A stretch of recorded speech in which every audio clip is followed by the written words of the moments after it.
Essa é a parte 3. Se não viu as outras, vai ver, tá na descrição. Aparece um mascarado número 3, dando um objetivo para eles. Era uma prova, quem chegar lá primeiro vai poder descansar 2 horas, e quem chegar por último irá conhecer o verdadeiro inferno. Eles começam a correr. Os dias impiedosos continuaram. Os dias eram cheios de treinamentos para se tornarem assassinos. Quem não puder aguentar o processo irá morrer antes mesmo de ver o mundo exterior. Novamente, devem fazer o que for necessário para sobreviver. Quem chegou primeiro foi a Soyevol.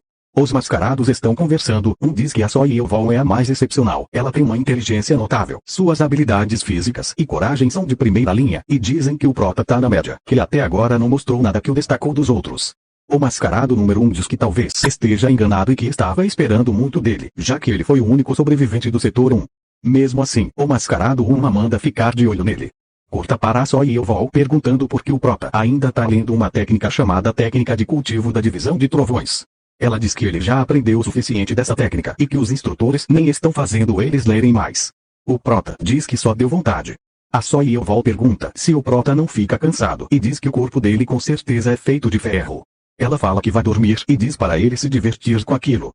Mostra o mascarado número 3 falando que até um novato pode aprender e eles tiveram dificuldade para obtê-la e foi dado o tempo de 3 meses a eles. Aí o prota começa a treinar e se lembra do que o mascarado número 3 disse. Se eles se familiarizarem com o primeiro processo, seus corpos renascerão e passarão a ser capazes de sentir ki e acumular energia interna. Enquanto refinamento, o prota vai pensando na técnica que os instrutores fizeram eles aprenderem para poderem sentir ki. O prota pensa que os instrutores e as crianças só pensam nessa técnica como um trampolim para os fazer sentir ki, e nenhum deles parece ter compreendido perfeitamente a técnica. Ele pensa que, já que é fisicamente impossível dividir um trovão, talvez esteja ligada à velocidade de pensamento. Se o prota aprender essa técnica com essa interpretação, ele pensa que pode ganhar algo de diferente do que adquiriu até agora. Em seus pensamentos, o prota fala que mesmo que ele aprenda artes marciais mais rápidas que os outros, ele nunca deve demonstrar. Ele não pode se destacar nem por ser muito excepcional, nem por ser um fracassado. Mostra o treinamento de combate. O prota estava escondendo seu potencial, mas acho que é por pouco tempo. O prota quase me leva uma facada na cara. O cara mesmo sabendo pergunta se ele desviou. Em seus pensamentos, o prota percebe que o cara tentou mesmo matar ele e pergunta por que ele fez isso. O cara fala que não é divertido uma luta falsa. O prota percebe que os instrutores não estão prestando atenção neles. O cara vai pra cima do prota e fala para ele dar tudo de si ou então vai morrer. O cara fica rodeando o prota. O prota percebe que o cara também está usando lâminas escondidas. O cara se posiciona atrás do prota e dispara as lâminas. O prota se defende das lâminas e o cara vai pelas costas. O prota consegue reagir a tempo e se defender. O cara ataca novamente, ataca sem parar. Isso chama a atenção do instrutor. O cara está dando uma sequência de ataques sem deixar o prota respirar. O cara diz que o prota é bom e não acredita que o prota bloqueou todos os seus ataques, e fala pro prota que não tem graça ficar só se defendendo, e manda o prota dar mais diversão para ele, e vai pra cima do prota novamente. O prota pensa que não tem mais escolha, então solta a faca. O instrutor acha estranho, o cara fica pensando que o prota já tinha desistido. O prota dá um chute lindo no meio do figurante, um chute tão forte que sai sangue da boca do figurante. Depois o prota faz a cara de quem sabe que é foda. Aí mostra os mascarados falando que a velocidade de crescimento deles excedeu suas expectativas e que nesse ritmo talvez só 5 anos seja o suficiente.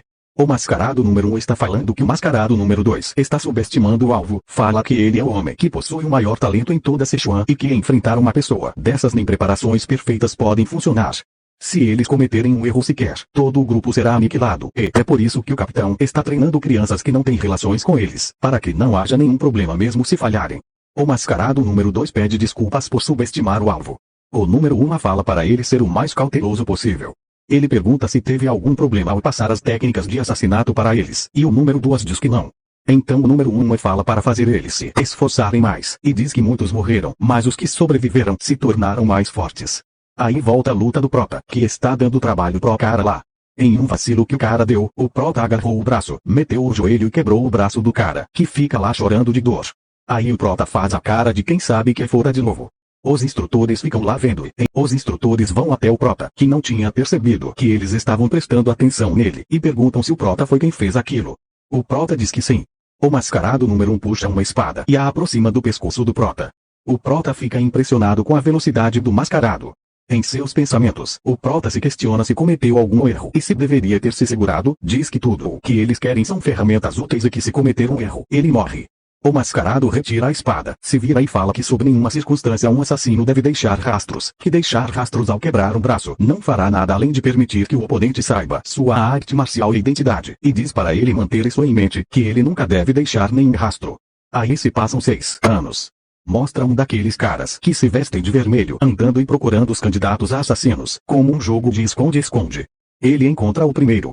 Em seus pensamentos, ele diz que não importa o quão diligentes eles tenham estudado a técnica de respiração da tartaruga, um assassino inexperiente está fadado a ser notado.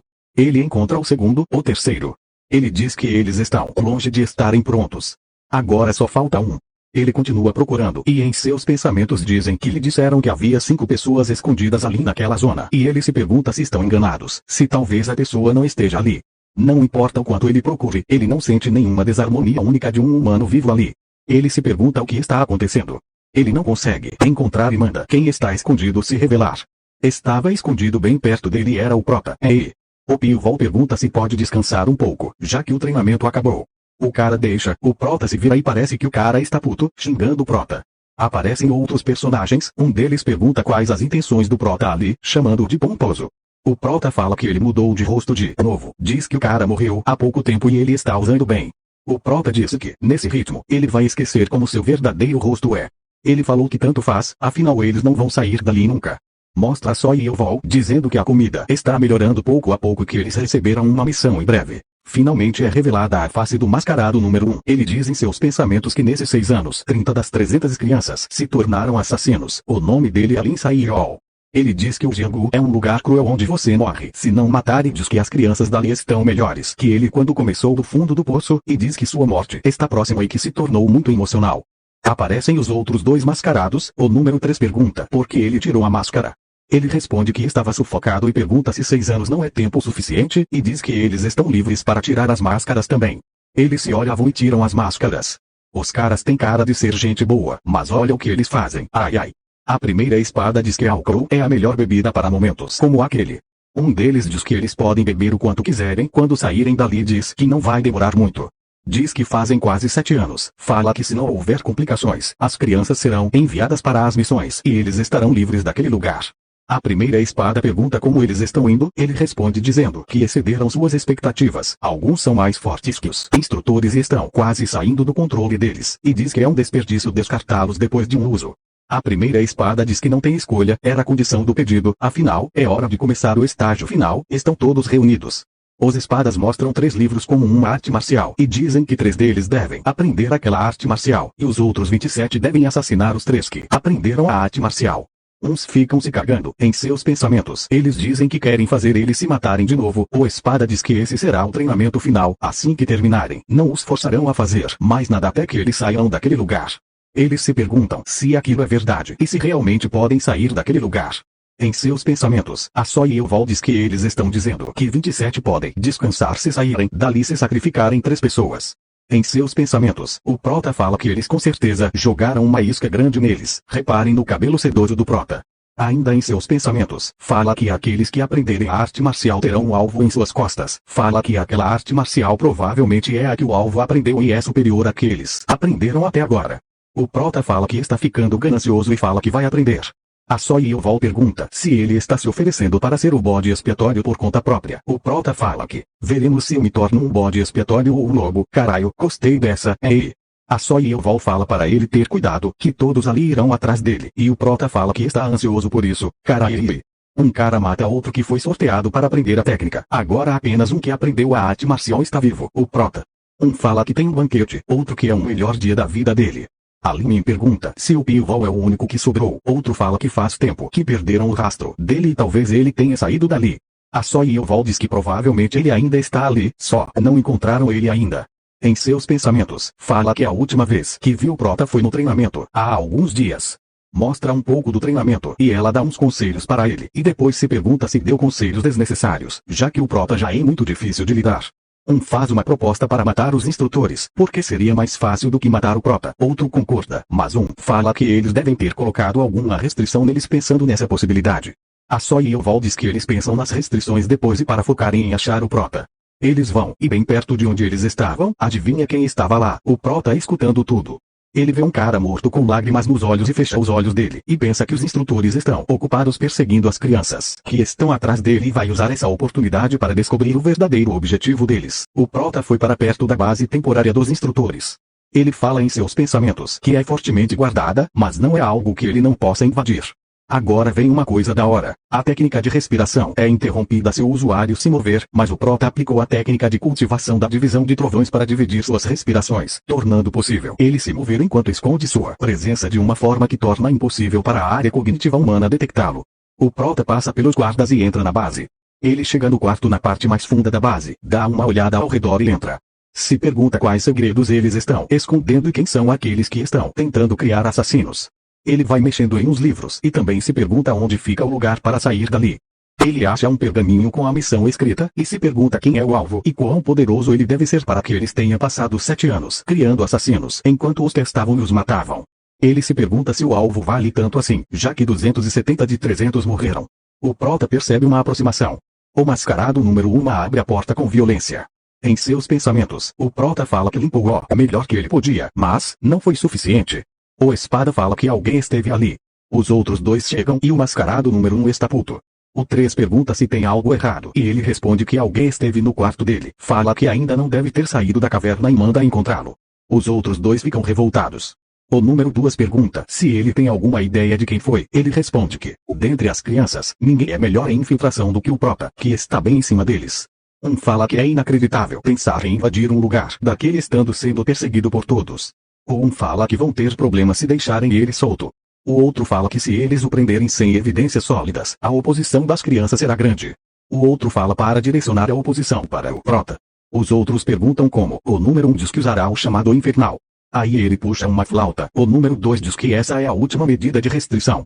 O número 2 diz que terão que fazer isso mais cedo ou mais tarde, e fala que chegou a hora de mostrar para o tio Vol e as crianças quem são seus donos e quem tem a vida deles na palma de sua mão. Ele pergunta se os outros concordam. Eles aceitam. Aí um maluco vai para um pico e fala que vai mostrar o inferno para eles. Os outros estão procurando prota. A Soy e o Vol fala que mesmo eles usando as habilidades de rastreamento, não encontram nenhum traço do prota e se pergunta onde ele pode estar.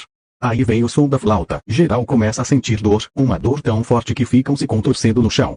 A Lini, que está chorando, se pergunta o que está acontecendo.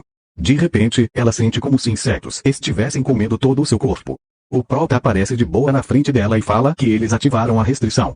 Geral se contorcendo no chão, o prota fala do barulho estridente e agudo, diz que os caras atiraram a restrição, mas para o prota é apenas uma pequena dor de ouvido. Ele se pergunta por que é o único bem e a Lini parece que tá em outro gênero de mãe vai. O prota quer descobrir o motivo. Ele faz uma infusão de energia interna na Lini, que é um ato extremamente perigoso, mas não vai ter muitos problemas, porque os dois criaram a mesma técnica. Ele percebe que não há nenhum problema com a energia interna dela e se pergunta o que ele tem de diferente dos outros. Eles comem a mesma comida, ficam no mesmo ambiente e treinaram a mesma arte marcial. Ainda se pergunta o que poderia ser. Ele pensa que talvez fosse o veneno, porque se a restrição tiver a ver com veneno, faria sentido ele estar suave, já que ele adquiriu resistência a veneno depois de ser mordido várias vezes pela cobra. Ele se pergunta como eles fizeram para acordar o veneno no corpo de 27 pessoas ao mesmo tempo. Fala que é impossível ativar veneno apenas com som. Ele se pergunta se, ao invés de veneno, o que tiver no corpo deles for um inseto venenoso. Ele pensa que talvez eles tenham colocado um veneno que alimenta esses insetos na comida deles, estimulando-os através do som. Aparecem os caras de vermelho. O prota se pergunta o que ele deve fazer, se deve correr ou não. Ele resolve não correr, porque eles podem descobrir sobre a resistência a veneno dele. Assim como esteve fazendo, ele não pode deixá-los achar que ele é diferente dos outros. Então ele se joga no chão e faz seu melhor papel de ator na sua vida. O cara o reconhece. Veja só, o cérebro do cara briga, porque teoricamente era para o prota estar lá na base dos mascarados, porque não tinha como ele sair. O mascarado número 1 está puto da vida com umas fumaças de vape saindo de trás dele. Puxa a tramontina e mete no ombro do prota. Ele pergunta o que o prota viu no quarto dele. Mano, o prota merece muito um papel em uma novela. Olha a emoção enquanto atua. O mascarado fala que ele com certeza conseguiu escolher 10 seus talentos até agora. Ele fala que o prota perderia o corte conforme crescesse e fala que um incômodo igual a ele é melhor morto, e arranca a espada com uma violência desnecessária. Quando ele ia mandar o prota pro além, o mascarado número 2 para ele. Ele diz que o prota é um especialista em infiltração e precisam dele para a missão. O número 1 fala que as outras crianças são suficientes, aí o 2 fala que ele sabe que isso não é verdade. Ah, só pra avisar que o número 2 tá falando isso gritando. O número 1 pergunta se ele acha que é fácil controlar o prota. O número 2 fala que podem manipular ele o quanto quiserem, já que eles têm o chamado infernal. Coitados, kkkk. Eu conto ou vocês contam. Continuando, ele diz que é nítido quão impotente o prota é diante do veneno amaldiçoado. Enquanto isso, o prota está integrando uma atuação digna de Oscar. Aí, na moral, se tá vendo o vídeo até aqui, comenta umas palmas aí pro prota, ele merece, tá? Voltando, o número 1 se acalma e fala para darem o antídoto para eles. Eles se perguntam o que acabou de acontecer, e o mascarado número 1 fala que a culpa deles terem se ferrado era o prota, e fala que isso nunca teria acontecido se ele não tivesse invadido a base deles. E fala que se alguém fizer isso de novo, todos vão passar pela mesma dor novamente. Corta a cena e o prota está sozinho, dando aquela meditada. Então ele chega à conclusão de que o veneno da cobra subjugou o veneno amaldiçoado, e fala que, graças a Deus, ele foi capaz de escapar da restrição. Mostra os 3 patetas atrás do prota. A Soyeval fala que o lugar é nojento e não acredita que o prota morre ali voluntariamente. Fala que já foi dado tempo para descansar, mas ele passa todos os dias se isolando em lugares como aquele para treinar. O cara diz que não dá para saber o que passa na cabeça dele, rejeitando a companhia dos outros. É escolher ficar naquele lugar deprimente. Ou seja, praticamente um otaku. A Soyeval fala que ele é doido por geral depois daquilo, então não tem muita escolha para ele. O cara fala que é muito difícil achar ele e pergunta onde diabos ele está se escondendo, e o prota aparece atrás deles, perguntando por que estão procurando ele. Mano, será que dão escova e pasta pra eles? Porque 7 anos comendo comida duvidosa e sem escovar os dentes e geral com sorriso com gato, sei não, hein? Os 3 patetas levam um susto. O cara fala que quase morreu de susto e fala para ele não andar por aí com a presença oculta. A Soyeval diz que eles querem conversar. O prota pergunta sobre o que? Ela fala que é sobre a restrição. Ela pergunta se quer saber se o prota sabe o que é. Ela diz que o prota não estava lá quando eles descobriram, mas estava quando eles acordaram, o que significa que ele se aproximou deles depois que a restrição estava ativada. Então ela fala que ou o prota não foi afetado ou foi pouco afetado. Aline, em seus pensamentos, pensa que ele a ajudou com a dor, colocando energia interna. Foi o prota. Soyeval pergunta de novo se ele sabe sobre a restrição. Ele responde que sim, eles ficam surpresos. O prota diz que sabe exatamente qual é a restrição que colocaram neles. A Soyeval, desesperada, fala para ele dizer a eles. O prota pergunta por que ele deveria, porque se daria o trabalho de contar a eles e como isso o beneficiaria. O cara chama o prota de filho da puta e pergunta se é assim que ele trata seus companheiros. Aí o prota responde que companheiros não perseguiriam atacariam uns aos outros com tanto entusiasmo, e pergunta se eles concordam. Essa pegou eles de surpresa. O cara fala que serão companheiros a partir de agora e jura que não importa o que aconteça, ele nunca vai abandonar o prota e sempre vai considerá-lo um amigo. Ele fica lá achando que arrasou, e as outras 2 ficam olhando para ele. O prota pergunta se ele quer que ele acredite apenas em suas palavras, e fala que ele é teimoso. Ele fala que precisa ser teimoso para aprender a arte de máscaras, e que não há nenhuma desvantagem em ter um amigo tão capaz como ele. Ele fala que se recuperar em sua liberdade, o prota pode visitar a trupe das artes da República, já que eles passaram pelo inferno juntos. Ele vai ajudá-lo pelo menos um pouco. A Soyeval diz que também vai considerá-lo um amigo, e que as crianças que a seguem nunca serão hostis com ele. Mas peraí, acho que não são mais crianças, né? Pensando comigo, o prota tinha 14 anos quando foi para lá, e se passaram 6 anos, ou seja, o prota já tem 20 anos, e eles também devem ter uma idade próxima. Aline, toda corada, fala que também vai passar a vê-lo como alguém especial e nunca vai traí-lo. O prota fala do veneno amaldiçoado. Ele explica que todos eles foram envenenados com veneno amaldiçoado, que é um tipo de organismo venenoso. Normalmente, fica adormecido em seus corpos, mas libera veneno em resposta às ondas sonoras da flauta. O veneno flui através de seus vasos sanguíneos e ataca seus órgãos internos. Então, a Soyeval pergunta como ele não foi afetado. Ele responde que é naturalmente resistente a veneno, então simplesmente não causa muito impacto nele. Também fala que contou tudo o que sabe agora para eles tirarem o veneno por conta própria. Em seus pensamentos, ele fala que é melhor manter o máximo de variáveis possível, mesmo que apenas um deles escape do veneno. Isso já criaria incontáveis variáveis. Em seus pensamentos, Aline diz que nunca consegue decifrar o prota e fala que ele é sempre tão misterioso. A Soyeval agradece e fala que vai se certificar de recompensá-lo e que ele pode procurá-la se precisar de algo, que ela ajudará com o melhor de suas habilidades. Os 2 saem e só ficam o prota e Aline. Ela fala Lisa Umi é seu nome verdadeiro e quer que o prota se lembre disso. Como não chipa depois dessa? Esses foram mais 5 capítulos. Se gostaram, deixem o like e comente para a parte 4. Não se esqueça de se inscrever para me ajudar a bater um K. Valeu!